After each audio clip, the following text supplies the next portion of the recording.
صحابی نبی جنتی جنتی، سب صحابیات بھی جنتی جنتی، چار یاران نبی جنتی جنتی، ہے حسن حسین بھی جنتی جنتی، اور ابو سفیان بھی جنتی جنتی، ہے معاویہ بھی جنتی جنتی، خائف کبریا معاویہ معاویہ، عاشق مصطفیٰ معاویہ معاویہ، زاہد و پارسا معاویہ معاویہ، ہو کرم ہو عطا معاویہ معاویہ، خوب رو خوش ادا معاویہ معاویہ، معاویہ معاویہ معاویہ معاویہ۔ بڑی رکت انگیز حدیث مجھے یاد آ گئی، بخاری میں حدیث ہے، عثمان بن مظعون ایک صحابی تھے بوڑھے، ام العلا کہتی ہیں کہ میں ان کی خدمت کیا کرتی تھی، بہت بوڑھے ہو چکے تھے، وہ جب فوت ہوئے تو نبی علیہ السلام ہمارے ہاں تشریف لائے میت کو دیکھنے کے لیے، تو میں نے ان کی میت کو مخاطب کر کے کہا کہ اے عثمان، تیرے لیے تو آخرت کی زندگی میں اللہ کی نعمتیں ہیں، جنتیں ہیں۔ تو نبی علیہ السلام پاس کھڑے تھے، آپ نے فرمایا کہ تمہیں کس نے بتا دیا؟ اللہ اکبر۔ پھر آپ علیہ السلام نے فرمایا کہ مجھے تو اپنے بارے میں نہیں پتا، حالانکہ میں اللہ کا رسول ہوں، کہ میرے ساتھ یا تمہارے ساتھ کیا کیا جائے گا؟ تم نے یہ کیسے کہہ دیا کہ یہ جنتی ہے؟ اب کتنے خطرناک الفاظ ہیں یہ، حالانکہ نبی علیہ السلام تو قطعی جنتی ہیں، لیکن آپ نے امت کی تعلیم کے لیے فرمایا، اور یہ الفاظ قرآن میں بھی ہیں، سورۃ الاحقاف میں پارہ نمبر 26 کے پہلے صفحے پر، اے نبی تم فرماؤ میں کوئی نیا رسول نہیں ہوں، مجھ سے پہلے بھی رسول گزرے ہیں، اور مجھے تو خود نہیں پتا کہ خود میرے ساتھ اور تمہارے ساتھ کیا ہونے والا ہے، میں تو اللہ کی وحی کا پابند ہوں۔ ام العلا کہتی ہیں جیسے ہی میں نے حضور سے یہ بات جب سنی نا، میں کہتا ہوں کہ اس تکلیف کا آپ اندازہ کر سکتے ہیں کہ وہ تو کتنے جذبے اور شوق میں نعرہ لگا رہی تھیں کہ ہر صحابی نبی جنتی جنتی۔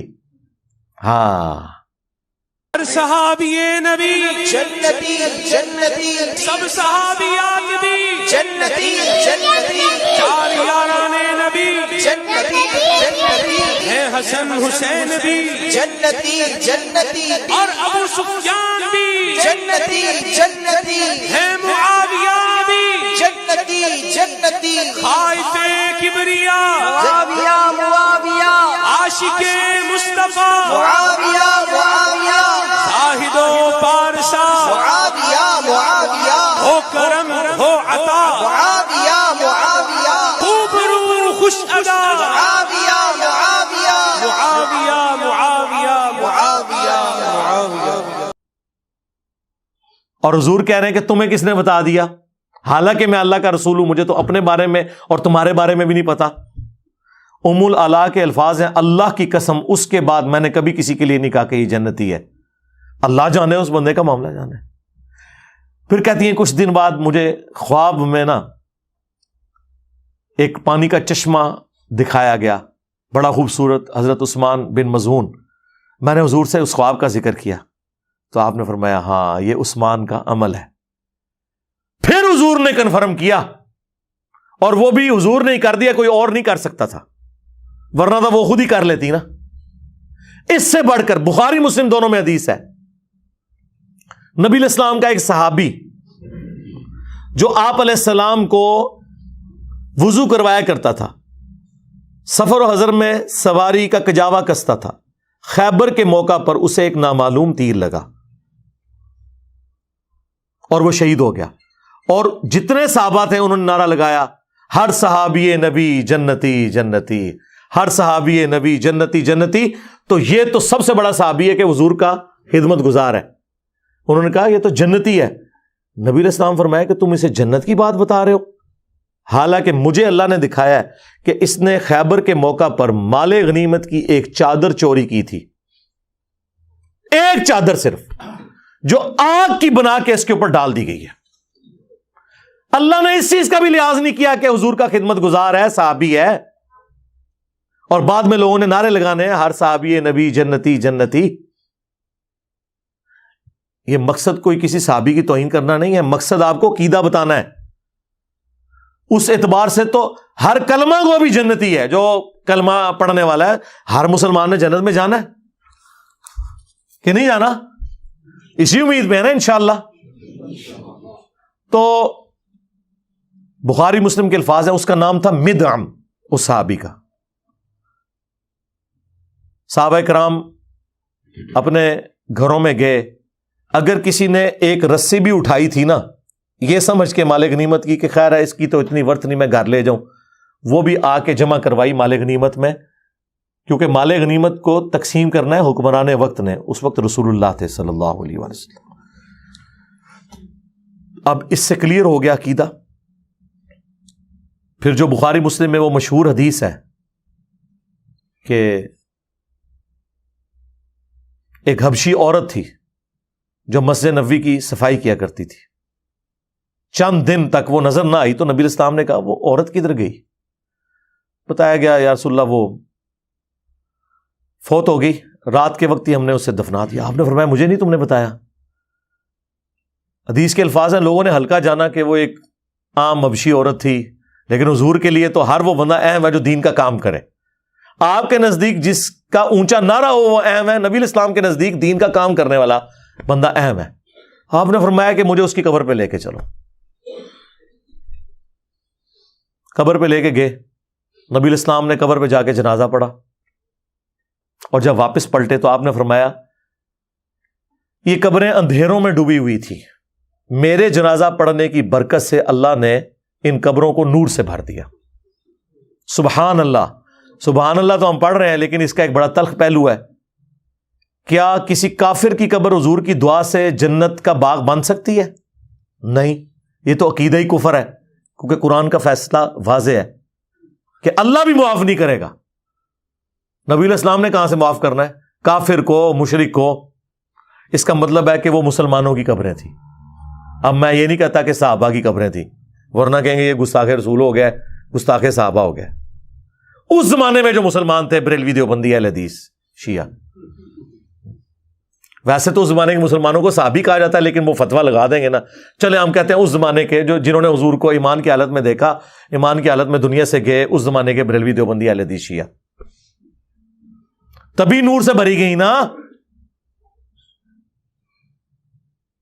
اور دوسرا یہ بھی کلیئر ہو گیا کہ نبی الاسلام نے ان صحابہ سے یہ نہیں کہا کہ ہاں میں ہر مومن کی قبر میں جاتا ہوں, تو واقعی وہ فوت ہو گئی تھی 3-4 دن پہلے میں قبر میں گیا تھا اور میرے بارے میں اس سے پوچھا گیا تھا ما کنت تقول فی حق ھذا الرجل, اس مرد کے بارے میں تم کیا کہتے ہو؟ حضور نے تو لا علمی کا اظہار کیا, مجھے تو پتہ ہی نہیں تھا کہ وہ فوت ہو چکی ہے. اور یہ لوگ کیا کہتے ہیں؟ حضور علیہ السلام قبر میں جاتے ہیں. بریلوی یہ کہتے ہیں. دیوبندی کہتے ہیں نہیں, حضور خود نہیں جاتے, آپ کی شکل دکھائی جاتی ہے, یا آپ کی قبر مبارک اور اس کی قبر کے درمیان سارے پردے ہٹا دیے جاتے ہیں اور پوچھا جاتا ہے کہ اس مرد کے بارے میں تیرا کیا عقیدہ تھا. ہر بندے نے اپنا عقیدہ بنایا ہوا ہے. مفتی احمد یار خان نعیمی صاحب نے جال حق میں لکھا ہے کہ نبی اسلام دکھائے جاتے ہیں نا, ورنہ تو وہ شخص جو ہے نا وہ پوچھتا آگے سے کہ کس مرد کے بارے میں مجھ سے پوچھ رہے ہو. جب وہ کہتے ہیں ما کنت تقول فی حق ھذا الرجل, وہ کہتے ہیں ھذا کا مطلب ہے کہ وہاں موجود ہیں. ہم نے بتایا کہ ھذا کا صیغہ موجود کے لیے بھی ہوتا ہے اور غائب کے لیے بھی ہوتا ہے جس کا ذکر ہو رہا ہو. جیسے بخاری میں ھذا کے صیغہ کے ساتھ عبداللہ بن عمر نے یزید کی طرف اشارہ کیا کہ ہم نے اللہ اور اس کے رسول کے احکامات کے اندر ھذا الرجل کی بیعت کی ہے. حالانکہ وہ شام میں تھا, عبداللہ بن عمر مدینے میں تھے, 1000 کلومیٹر کا فاصلہ تھا. جب آپ ذکر کر رہے ہوتے ہیں تو اس میں ہو جاتا ہے. اور یہی وجہ ہے کہ مومن جب جواب دیتا ہے وہ کہتا ہے ہوا محمد رسول اللہ, وہ یہ نہیں کہتا ھذا محمد رسول اللہ, وہ پھر تھرڈ پرسن کے سیغے سے جواب دیتا ہے. وہ کہتے ہیں مفتی صاحب کہ نہیں, دیکھیں یہاں ہونا چاہیے تھا کہ وہ بندہ پوچھتا کہ کس مرد کے بارے میں پوچھ رہے ہو. اگر وہ یہ کہتا نا تو آپ کی بات کلیئر ہو جاتی. تو سرکار ہم نے ایک حدیث ایسی دریافت کر لی ہے مسند احمد میں جس میں الفاظ ہیں ای الرجل. وہ مردہ پوچھتا ہے کہ کس مرد کے بارے میں پوچھ رہے ہو. جو الفاظ ہیں نا بخاری کے, اس مرد کے بارے میں تم کیا کہتے تھے, تو وہ آگے سے پوچھتا ہے کون سا مرد. مفتی صاحب کا مسئلہ ختم. تو پتہ فرشتے کیا کہتے ہیں الذی بعث فیکم. اور یہ الفاظ ابو داؤد میں بھی موجود ہے. ہم اس مرد کے بارے میں پوچھ رہے ہیں جس کو اللہ نے تمہارا نبی بنا کے مبعوث کیا ہوا تھا, جو شخص تم میں مبعوث ہوا تھا. وہ کہتا ہوا محمد رسول اللہ صلی اللہ علیہ وآلہ وسلم. اللہم اجعلنا منہم, اللہ تعالیٰ ہمیں ان میں کرے جو یہ جواب دے لیں. یہ بخاری اور ابو داؤد میں پوری تفصیل موجود ہے. اور یہ جب 3 سوال ہوتے ہیں, من ربک ما دینک ما کنت تقول فی حق ھذا الرجل, ایک چوتھا سوال ہے جو انہوں نے اسکپ کیا تھا, میں نے دریافت کیا ہے تو اب ان کو پریشانی لگی ہوئی ہے. ایک چوتھا سوال بھی ہوتا ہے جب مؤمن جو ہے نا جواب دے لیتا ہے نا, تو اس سے فرشتے پوچھتے ہیں کہ تجھے کیسے پتا چلا, تو وہ کہتا ہے میں نے اللہ کی کتاب پڑھی تھی اور رسول اللہ کے نبی ہونے کی تصدیق کی. ہاں تو ظاہر ترجمے سے ہی پڑھی ہوگی نا, خالی پڑھنا تصدیق تو نہیں ہوتی. اور جو منافق ہے جب وہ جواب نہیں دے پاتا تو فرشتے کہتے ہیں تو نے, وہ ہر بات میں کہتا ہے ہائی ہاتا لا ادری لا ادری, ہائے افسوس مجھے کچھ پتا نہیں, مجھے کچھ پتا نہیں. تو فرشتے اسے کہتے ہیں کہ تو نے خود پڑھ کے سمجھنے کی کوشش کیوں نہیں کی, یا کسی ایسے شخص سے کیوں نہیں پوچھ لیا جو جاننے والا تھا. یہ چوتھا سوال ہے. اگر یہ پتا چل جائے مسلمانوں کو تو مرنے سے پہلے ہی وہی بات, مرنے سے پہلے اے مسلمان کر لے اس پہ غور, کتابوں کا خدا اور ہے, بابوں کا خدا اور پھر وہ اس نعرے تک پہنچ جائے گا کہ میرے نبی سا ہے ہی کوئی نہیں, یہ سارے بابے تھے شاہ ہی کوئی نہیں. ٹھیک ہے نا, اس کو آپ نے اپنا امام ماننا ہے جس کی قبر مدینے میں ہے صلی اللہ علیہ وآلہ وسلم. تو دیکھیں کیسے ان واقعات سے رزلٹ نکلتے ہیں, اور انہوں نے کیا کچھ امت کو کرایا ہوا ہے. قبر کے 3 سوال بتائے ہیں, چوتھا بتایا ہی نہیں ہے. اور پھر انہوں نے یہ بھی نہیں بتایا کہ بھائی رسول اللہ کے ساتھ رشتہ داری نہیں کسی کی کام آنی جب تک کہ اعمال صحیح نہیں ہوں گے, ورنہ تو ہم نے یہ بتا دیا, یہ بھی تو صحابی تھا نا. یاد رکھیے گا کہ جو اپنی وفات تک ایمان پر قائم رہا وہ صحابی ہے, اگر وہ ایمان پہ قائم نہیں رہا تو وہ صحابی نہیں ہے, اگرچہ حضور کی زندگی میں وہ صحابی ہو. یہ منکرین زکات جو ہیں یہ رسول اللہ نے ان کو صحابی ہونے کی حالت میں چھوڑا ہے دنیا میں. وہ کہتے ہیں نہیں جی بعد میں منکرین زکات بن گئے, مرتد ہو گئے. سرکار بات چھوڑ دو, جب میرے نبی نے آنکھیں بند کی ہیں اس ڈیٹ کو وہ کیا تھے صحابہ. حضور کو تو نہیں نہ پتا کہ میرے بعد کام ڈال دیا انہوں نے. کلیئر ہو گیا. اب حضور کی وفات کے بعد وہ کام ڈال دیں. نبی علیہ السلام نے انہیں آخری وقت کیا دیکھا ہے, صحابی.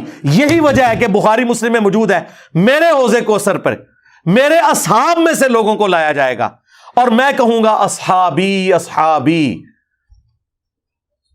کم از کم 8 ترک موجود ہیں بخاری مسلم میں, اور مجھے فرشتے بتائیں گے یا رسول اللہ آپ کو نہیں پتا آپ کے بعد یہ دین سے الٹے قدم پھر گئے تھے, انہوں نے دین میں بدعتیں جاری کر دی تھی.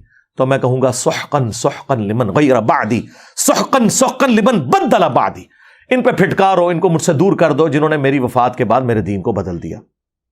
عبداللہ ابن ابی ملیکہ تابعی کہتے ہیں اس حدیث کے ساتھ, اے اللہ ہم تجھ سے دعا کرتے ہیں کہ تیرے نبی کی وفات کے بعد ان کے دین سے الٹے قدم نہ پھریں, آمین.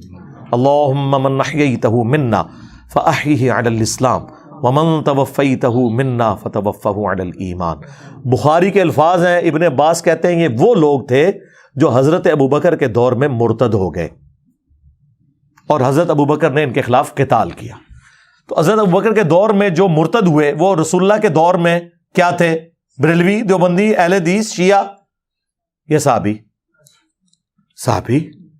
تو یہ کوئی توہین نہیں ہے, یہ صحابہ کی عظمت ہے کہ صحابی وہ جنتی ہے جو اپنی وفات تک رسول اللہ کے طریقے پہ رہا.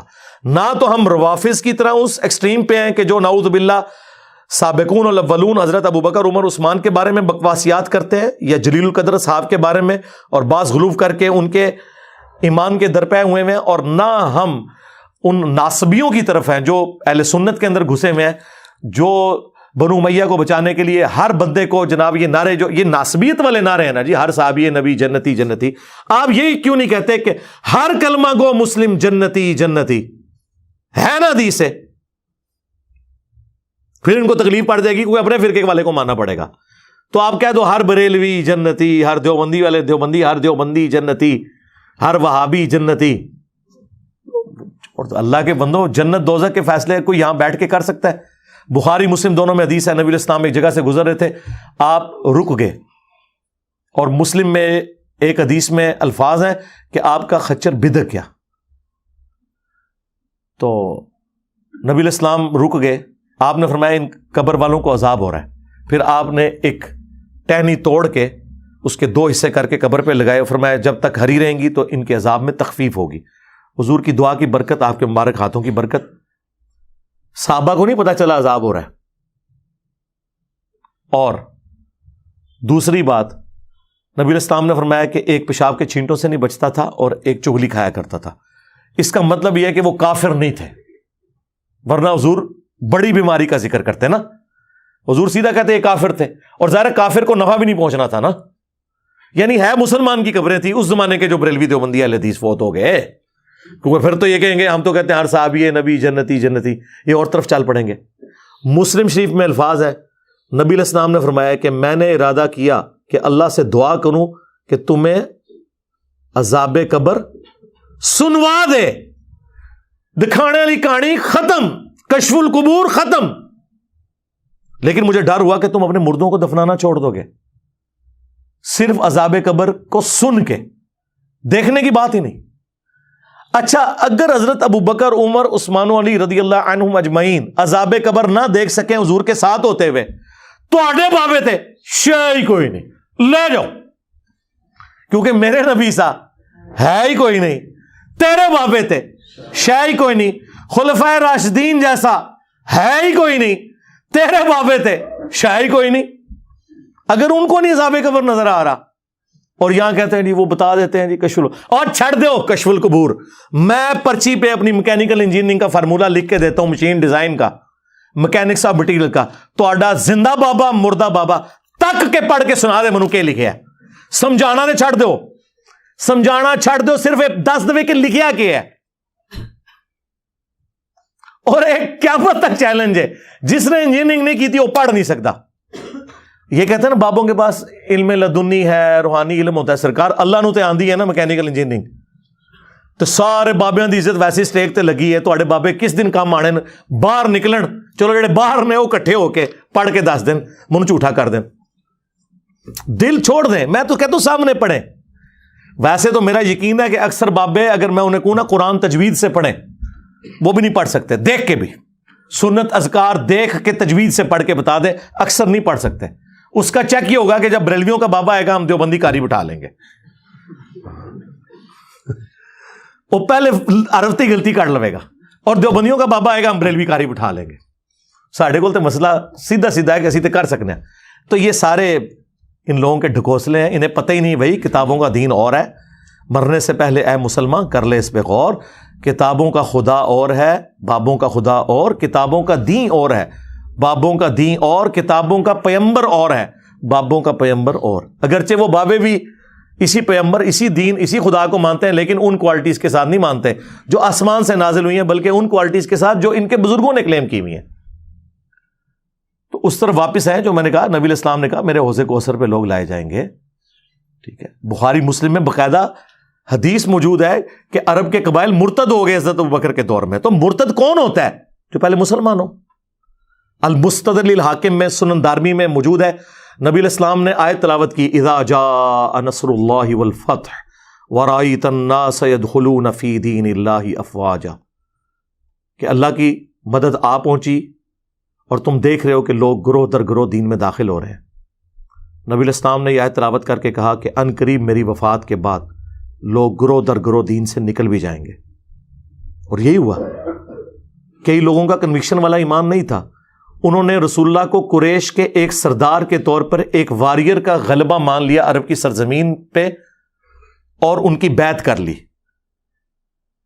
پیغمبر ان کو اس لیے ماننا پڑا کہ نبی علیہ السلام پیغمبر بھی تھے، ادروائز ان کا پیغمبر ماننا کنوکشن والا نہیں تھا۔ اسی لیے قرآن میں یہ آیت نازل ہوئی کہ اعرابی لوگ کہتے ہیں کہ ہم ایمان لے کر آئے، قالت الاعراب آمنا، اے نبی ان سے فرماؤ تم ایمان نہیں لائے بلکہ تم کہو ہم اسلام لے کے آئے ہیں، ایمان تو تمہارے دلوں میں بھی داخل ہی نہیں ہوا۔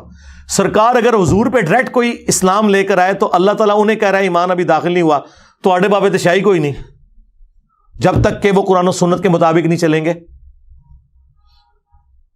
اور یہی وہ لوگ تھے جو بعد میں پھر نبی علیہ السلام کا دین چھوڑ گئے، جن کے خلاف حضرت ابوبکر نے قتال کیا، جو بخاری مسلم میں آتا ہے. اور بخاری مسلم میں انہی لوگوں کے بارے میں ہے کہ حوض کوثر سے انہیں دھتکارا جائے گا اور حضور کہیں گے اصحابی اصحابی، یہ میرے صحابہ ہیں. لیکن فرشتے بتائیں گے آپ کے بعد انہوں نے دین بدل دیا. نبی علیہ السلام انہیں پہچان لیں گے، ظاہر شکلوں سے پہچانتے ہوں گے نا، لیکن یہ نہیں پتا ہوگا کہ بعد میں کیا کیا. بلکہ بخاری مسلم کے الفاظ ہیں، میں اس وقت وہی کہوں گا جو عبد صالح عیسیٰ ابن مریم کہیں گے کہ اللہ جب تک میں ان میں موجود تھا ان پر گواہ تھا، جب تو نے مجھے اٹھا لیا پھر تو ان پر گواہ تھا. اب یہ تیرے بندے ہیں، چاہے انہیں معاف کر چاہے انہیں عذاب دے. لیکن اللہ تعالیٰ کیا فرما رہا ہے کہ آج کے دن سچوں کو ان کا سچا عقیدہ ہی نفع دے گا. سورۃ المائدہ کی آخری آیات حضور نے تلاوت کی کہ جس طرح عیسیٰ ابن مریم اپنے فالوورز کے غلط عقائد سے قیامت کے دن اعلان برات کر دیں گے نا، میں بھی کہوں گا کہ یا اللہ جب تک میں ان میں موجود تھا ان پر گواہ تھا، میرے جانے کے بعد جو کچھ انہوں نے کیا یہ خود اپنے اعمال کے جواب دیں. اچھا دیکھیں، اللہ کے نبی ایک ایک بات بتا گئے کیونکہ حضور کو غیبی خبر بتائی گئی تھی.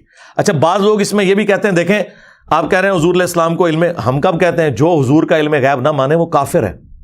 ذہن میں رکھیے گا، ہمارا اختلاف یہ ہے کہ جتنا حضور کو بتایا گیا بس آپ نے اتنا ماننا ہے، خود سے کلیم نہیں کرنا ان کے بارے میں. تو حضور کو بس اتنا بتایا گیا تھا کہ آپ کے کچھ ساتھی مرتد ہو جائیں گے، یہ نہیں بتایا گیا تھا کون سے. جبھی تو آپ قیامت والے دن سب کوئی بلا بلا کے حوض کوثر پہ مشروب پلا رہے ہوں گے. ورنہ حضور کو اگر پہلے ہی پتہ چل جائے تو آپ ہمیں پتہ چل جائے ہم تو گئے یار دور ہو جا، تو نے تو بعد میں بیڑا غرق کیا ہے نہ ستوں. فرشتے بتائیں گے یا رسول اللہ آپ کے بعد انہوں نے دین سے پیچھے ہٹ گئے تھے. تو یہ خبر آپ کو دنیا میں بتائی گئی ہے کہ آپ کے بعد کچھ لوگوں نے کام ڈالنا ہے. لیکن اسی لیے انصار مدینہ کو حضور نے کہا تھا نا، بخاری مسلم میں حدیث ہے، انصار مدینہ میں تمہارے گھروں میں فتنے ایسے اترتے ہوئے دیکھ رہا ہوں جیسے آسمان سے بارش، اور میرے بعد اور لوگوں کو تم پر ترجیح دی جائے گی، صبر کرنا یہاں تک کہ حوض کوثر پہ آ کے مجھے ملنا. حوض کوثر پہ پھر وہی سحقن سحقن لمن غیر بعدی. انصار مدینہ نے اتنی قربانیاں کی ان کے اوپر، بعد میں بنو امیہ نے جو کچھ ان کے ساتھ کیا ہے وہ آپ کے سامنے ہے. مولا علی کے بارے میں حدیث ہے صحیح مسلم میں، علی سے محبت نہیں رکھے گا مگر مؤمن، علی سے بغض نہیں رکھے گا مگر منافق. اور بخاری مسلم میں انصار مدینہ کے بارے میں سیم الفاظ ہیں، انصار مدینہ سے صرف مومن ہی محبت رکھیں گے اور انصار مدینہ سے صرف منافق ہی بغض رکھیں گے. اسلام کے لیے قربانیاں دیں لیکن بعد میں ان کے ساتھ جو کچھ ہوا. تو یہ ایک پورا ایک ٹاپک ہے، اور یہی ٹاپک ہے جو کربلا تک آپ کو الٹیمیٹلی لے جاتا ہے کہ کربلا کیوں ہوئی. کربلا سے زیادہ امپورٹنٹ ہے کربلا کا پس منظر.